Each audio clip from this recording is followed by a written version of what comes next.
Halo Tribuners, balik lagi dengan saya Rena Laila dalam Tribuners on Cam. Kali ini aku mau ngajak ngobrol-ngobrol mahasiswa di Taiwan. Kenapa sih dia milih kuliah di Taiwan dan bagaimana kehidupannya dia di sana? Yuk langsung aja kita telah tersambung dengan Andita. Halo Dita, apa kabar? Halo, alhamdulillah kabar baik. Sekarang lagi sibuk apa di sana, Dit? Ini lagi sibuk ngurusin tesis sama persyaratan wisuda, jadi lagi hektik-hektiknya di minggu ini. Wow, lagi sibuk banget ya berarti ya. Aku mau tanya nih, Dit, kenapa kamu pengen kuliah di luar negeri? Nggak di Indonesia? Sebenarnya sih nggak kepikiran ya waktu dulu lulus dan sempat kerja itu sebenarnya nggak kepikiran, cuman karena ada chance juga itu karena programnya ini adalah akselerasi dari D3 ke S2. Aku pikir ya udahlah coba aja, malah terima gitu. Jadi kamu nggak ada kepikiran buat kuliah ke luar negeri sebenarnya? Sebenarnya sih nggak ada, cuman ya karena ada kesempatan kenapa enggak gitu. Oke. Terus kenapa sih kamu pilih Taiwan sebagai negara buat kamu ngelanjutin S2? Karena setahu aku itu yang memiliki program akselerasi D3 ke S2 itu selain Jerman itu adalah yang punya program yang baik. Jadi kayak kesempatan ini kenapa nggak diambil aja? Oh, berarti kamu emang cari yang langsung D3 ke S2 ya awalnya. Benar. Terus sebelumnya kamu ambil jurusan apa sih sekarang, Dit? Aku sekarang ambil jurusan bisnis administrasi, Terus waktu D3 ambil, komunikasi. terus kenapa kamu milih Business of Administrasi buat S2-nya? Kan itu berbeda banget sama komunikasi ya. Itu kenapa kamu milih jurusan itu buat kamu pilih? Karena emang aku seneng bisnis sih orangnya, jadi ada jurusan yang sesuai, wah ini kayaknya aku udah punya skill buat ilmu tentang komunikasi, kenapa nggak aku ambil yang bisnis. Jadi kan menurut aku bisnis dan komunikasi itu bisa berkesinambungan gitu, jadi orang bisnis juga harus bisa berkomunikasi dan orang komunikasi bisa disalurkan ke bisnis juga, jadi ya kenapa enggak gitu. Terus apa sih yang kamu pelajari di jurusan kamu ini? Pelajari banyak banget sih kayak tentang cara ngelobi orang, kayak marketing seperti itu, cara apalagi nih aku sekarang lagi fokus di kayak cara ngelobi dari pemerintah sama perusahaan di sini. Jadi kayak wah kayak dapet chance yang lebih gede gitu loh. Jadi ya kayak yang aku nggak dapetin sebelumnya. Mungkin orang-orang lain mungkin merasakan itu, tapi kayak aku, wah ini kayak kesempatan yang wow banget gitu buat aku di jurusan ini. Gitu. Nah, kan kamu lagi ambil tesis nih. Kamu tesisnya tentang apa, Dit? Jadi tesis aku itu judulnya atau mau isi garis? Ya, kamu ngambil tentang apa gitu? Kalau aku ambil tentang penelitian tentang kebijakan di Indonesia yang mempengaruhi investor di luar negeri, khususnya di Taiwan. Udah berapa lama sih kamu tinggal di Taiwan ini? Ini udah hampir 2,5 aku di Taiwan. Nggak kerasa sih, tapi kayak kerasa baru aja, tapi ternyata udah 2,5 tahun. Terus kamu S2 ini ambil berapa tahun atau ada berapa lama gitu kamu ngambil S2 itu sampai selesai? S2 sendiri itu 2 tahun, jadi setengah tahun awal itu aku ikut training yang buat akselerasi dari D3 ke S2-nya. Sebenarnya itu trainingnya itu dalam waktu 1 tahun, tapi karena di tengah semester ada dari kampus memberikan, ini ada tes, siapa yang mau ikut bisa percepatan langsung ke S2. Jadi trainingnya cuma setengah tahun aja. Coba, ya udah bisa, jadinya 2,5 tahun udah sampai S2. Terus gimana sih kamu masuk ke universitas kamu sekarang itu pakai jalur apa? Jadi ini melalui beasiswa pemerintah Taiwan, cuman disalurkan ke Indonesianya lewat kayak organisasi Taiwan di Indonesia kayak gitu. Nah itu pertempatan di UNS. Jadi UNS ada info kayak gini disebarin, siapa yang mau daftar boleh waktu itu. Jadi pertama lewat UNS, tapi itu naungan dari pemerintah. Bagaimana cara kamu dapetin beasiswa itu? Berarti cuma dapat info dari UNS, terus kamu mempersiapkan semuanya atau gimana? Awal-awal kamu mempersiapkan persyaratan beasiswa ini? Jadi pertama-tama itu tahu dari salah satu dosen di UNS, ngasih tahu ada info beasiswa kayak gini, kayak gini, kayak gini, terus nyoba apply waktu itu, persyaratan waktu itu simpel sih kayak persyaratan biasa, nilai, semuanya sama kayak resume kita tentang kita besoknya mau gimana, ke depannya gimana, kayak gitu sistemnya. Terus habis itu tes, wawancara, terus kamu mau deh waktu tahun baru. Jadi malam tahun baru pas, malamnya ditelepon dari pihaknya kalau lolos gitu. Kamu ada basic Mandarin nggak sih sebelum kamu mikir, aku mau pergi ke Taiwan nih? Ada basic Mandarin, bahasa Mandarin sendiri nggak sih sebelumnya? Jadi sebelumnya itu aku pernah les Mandarin, cuman masih basic sih, belum bisa yang nulis, belum bisa yang baca. Jadi emang baru bisa ngomong kalau ngomong perkenalan, basic-basic itu udah bisa. Cuman di awal-awal itu sempat kaget juga kan di sini orang-orang harus pakai bahasa Mandarin, tapi berdasarkan basic itu bisa digunakan kok di sini kok. Selama di perkuliahan, kamu full bahasa Mandarin atau bilingual bahasa Mandarin Inggris atau gimana? Jadi dua bahasa di sini. Jadi dosennya menjelaskan pakai bahasa Mandarin, juga menjelaskan pakai bahasa Inggris. Soalnya di kelasku kan aku bukan ikut yang kelas internasional, aku ikut kelas yang reguler. Jadi ada teman-temanku yang emang orang Taiwan asli atau orang foreign yang bisa bahasa Mandarin. Oke, berarti untuk calon-calon mahasiswa yang pengen cari atau pengen kuliah di Taiwan, itu berarti basic pertama tuh harus bisa menguasai bahasa Mandarin, atau emang ya udah modal nekat aja datang ke Taiwan buat sekolah. Jadi di sini itu hampir semua universitas punya kelas internasional. Tapi kalau menurut aku prefer sebelum berangkat itu kita sempat les bahasa Mandarin. Jadi basic lah minimal. Jadi kita di sini bisa buat kehidupan sehari-harinya juga. Seandainya mau beli makanan atau apa itu digunain buat kayak gitu. Cuman kalau di kelasnya sendiri hampir semua universitas itu dosen bisa pakai bahasa Inggris kok. Dan ada kelas internasional. Berarti untuk yang minim bahasa Mandarin, prefer buat milih ke kelas internasional ya? Atau gimana? Benar. Soalnya banyak banget teman aku yang emang dia gak bisa bahasa Mandarin, dia ambil kelas internasional. Kenapa kamu nggak ambil kelas internasional, malah ambil kelas reguler di sana? Karena kayak pengen nge-challenge diri sendiri, aku sekolah di Taiwan, aku harus bisa sedikit lah minimal aku bisa pakai bahasa Mandarin, jadi bisa buat modal aku pulang ke Indo. Jadi kamu kuliah di Taiwan berarti bisa bahasa Mandarin, ya bisa dikit gitu. Jadi biar ada sedikit. Ini aku dari Taiwan bisa kok bahasa Mandarin dikit aja gitu. Terus ngomong-ngomong di Taiwan, kuliah tuh biayanya mahal nggak sih, kalau tanpa beasiswa atau gimana? Kalau tanpa beasiswa di sini ya termasuknya mahal sih. Kalau dibandingin di Indonesia ya. Yeah. Di sini termasuknya mahal, cuman memang menurut aku pendidikan di sini itu dia yang emang nggak harus mahasiswa itu harus mengikuti rule guru harus kayak gini gini gini gini gini. Jadi mahasiswa boleh dia nggak datang pun juga nggak masalah, asal dia ujian itu harus mendapatkan yang sesuai dengan kemampuan dia. Jadi yang aku pertama kali kaget di sini itu, waktu dulu aku pernah ikut kelas S1.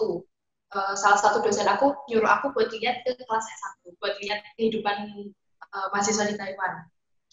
Jadi di sini itu waktu ujian sama sekali nggak ada contek-mencontek.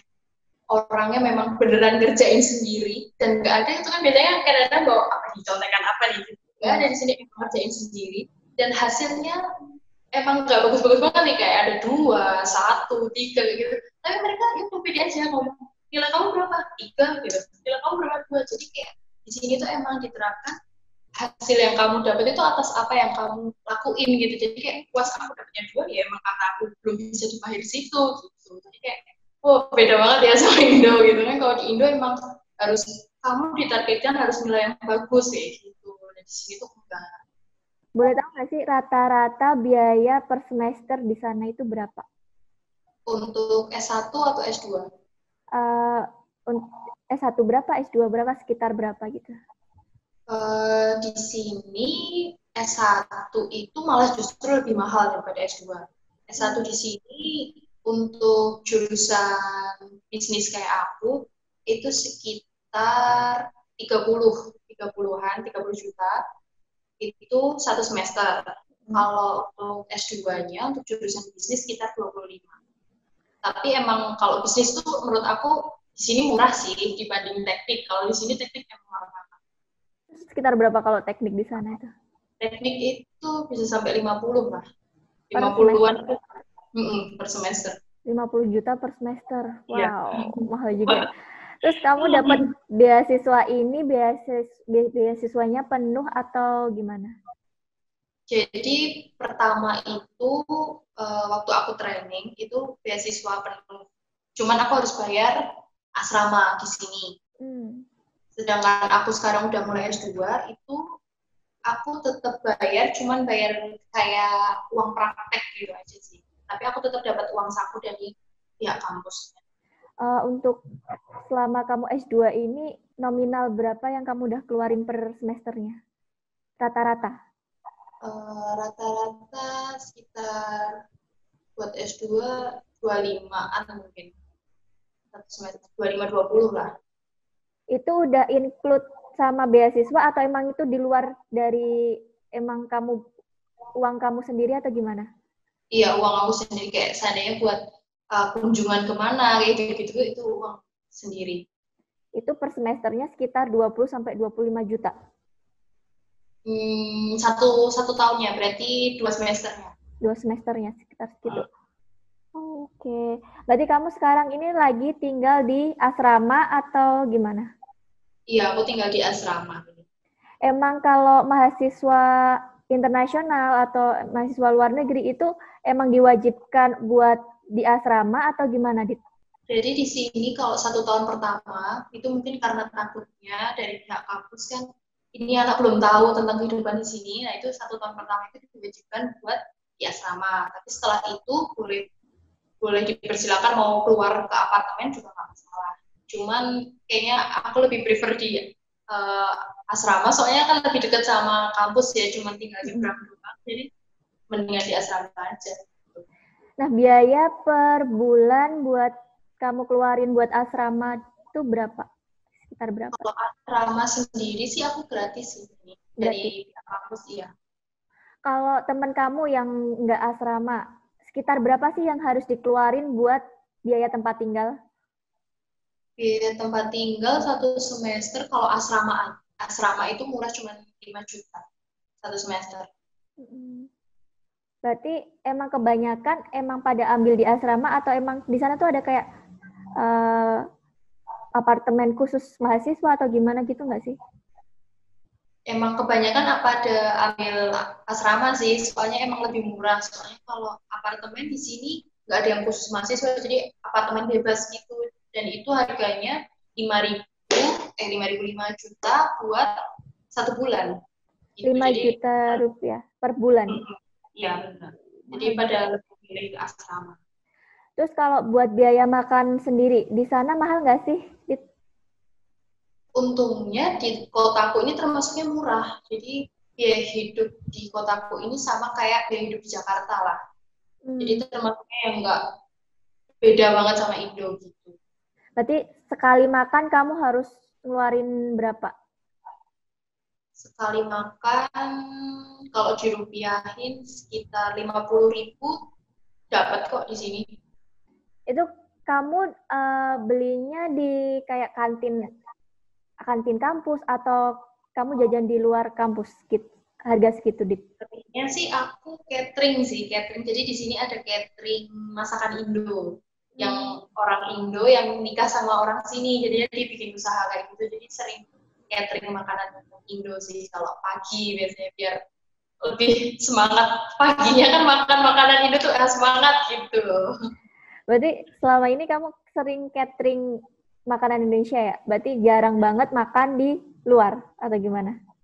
Biasanya kalau makan di luar tuh malam sih. Kalau malam itu baru makan di luar, cari-cari sekitar sini, sekitar asrama sini. Berarti emang kalau di Taiwan sendiri mahasiswa itu yang khususnya mahasiswa yang mendapat beasiswa itu emang semuanya kehidupannya ditanggung sama kampus ya, kayak biaya sekolah iya, biaya asrama juga iya, atau emang ada yang cuma sebagian gitu?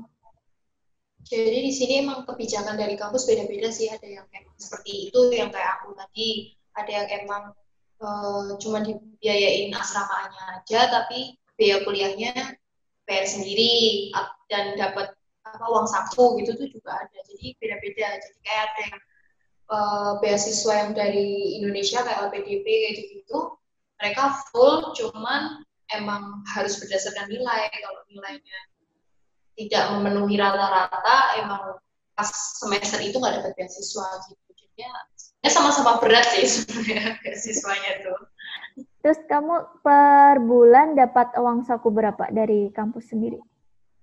Dari kampus per bulan kalau dirupiahin sekitar dua setengah juta. 2,5 juta. Pas awal-awal kuliah nih, kamu ada kesulitan buat kayak beradaptasi nggak sih di sana? Iya banget, soalnya kan di sini makanan kan hampir banyaknya kan babi ya. Sebagai mungkin, waduh makan kayak emang untungnya waktu dulu sempat sebelum berangkat itu guru aku yang Mandarin itu sempat ngasih tahu, kamu nanti kalau di sana ngomongnya ini saya mau makan ayam atau ikan, saya nggak bisa makan babi kayak gitu. Jadi emang di sini pertama apalagi makanannya rasanya nggak ada rasa gitu, nggak ada pedas, nggak ada asin, jadi kemana-mana bawa penyedap rasa, bumbu-bumbu kayak gitu. Jadi kayak pertama ya ampun kapan pulang, tapi setelah setengah tahun itu udah mulai biasa, malah sekarang kayak kerasan banget di sini sebenarnya. Terus kalau buat komunikasi dengan teman kampus, kamu ada kesulitan nggak waktu awal-awal? Kalau buat sama-sama orang Taiwan ya, itu susah sih, soalnya mereka ngomongnya kan cepet, sedangkan kita kan lagi belajar bahasa Mandarin, mereka cepet banget kayak bisa pelan-pelan enggak gitu-gitu. Tapi untungnya orang-orang sini itu kalau lihat yang foreign itu mereka belajar buat pakai bahasa Inggris, jadi kayak sedikit-sedikit dia ada nyerapin bahasa Inggrisnya gitu, kalau enggak dia pakai Google Translate, ketik nih artinya langsung di bahasa Indonesiain gitu. Jadi kita baik banget gitu. Terus kamu udah 2 tahun di Taiwan. Gimana sih orang-orang Taiwan tuh kayak kamu kesulitan, kan kamu nggak terlalu kesulitan berkomunikasi. Terus pendapatmu orang Taiwan tuh kayak gimana? Orang Taiwan itu sebenarnya di sini emang individualis banget ya. Jadi dan untungnya nggak rasis juga kan, karena aku pakai jilbab dan itu minor banget di sini. Mereka tuh tidak memperdulikan agamamu apa, kamu dari mana, yang penting kamu berbuat baik, tidak mengganggu orang lain, mereka bakal tetap welcome aja kan.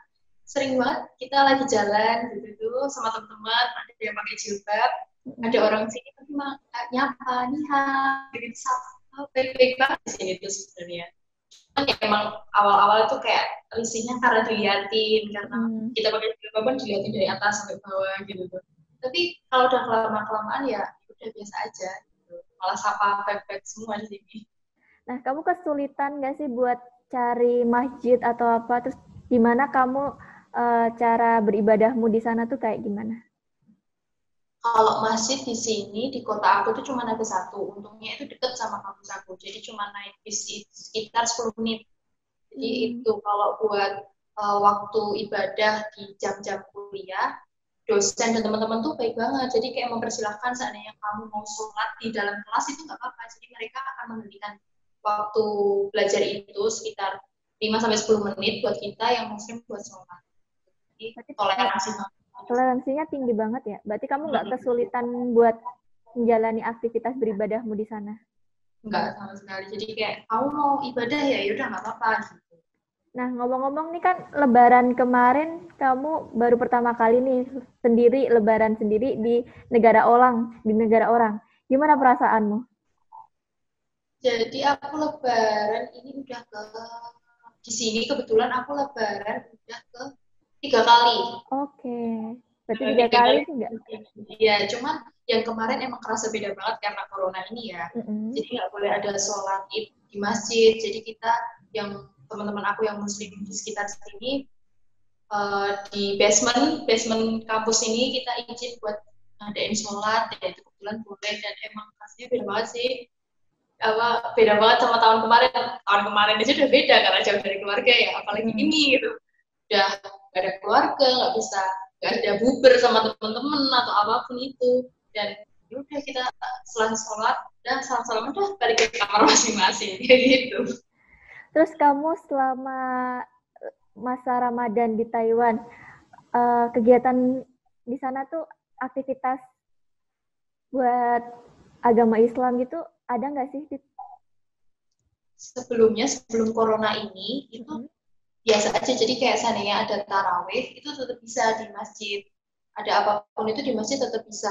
Cuman karena ada corona ini kita nggak boleh ngadain tarawih walaupun di asrama, jadi emang harus di kamar masing-masing.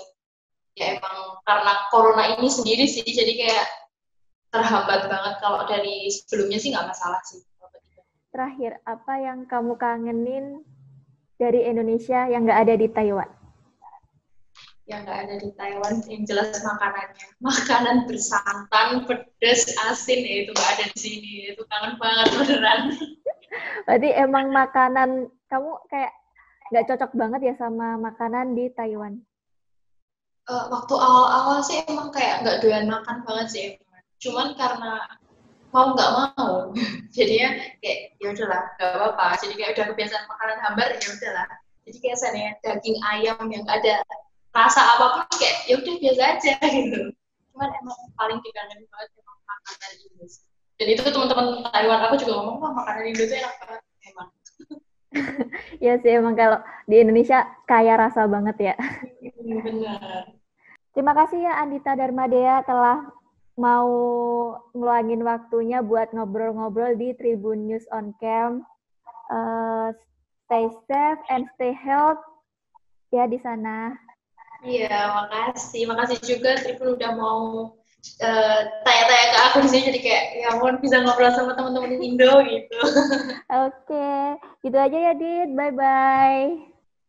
Ya, itu tadi bincang-bincang saya dengan Andita Darmadea, mahasiswi Indonesia yang ada di Taiwan. Sekian Tribun News on Cam kali ini. Nantikan Tribun News on Cam lainnya hanya di tribunnews.com. Terima kasih sudah nonton. Jangan lupa like, subscribe, dan share ya.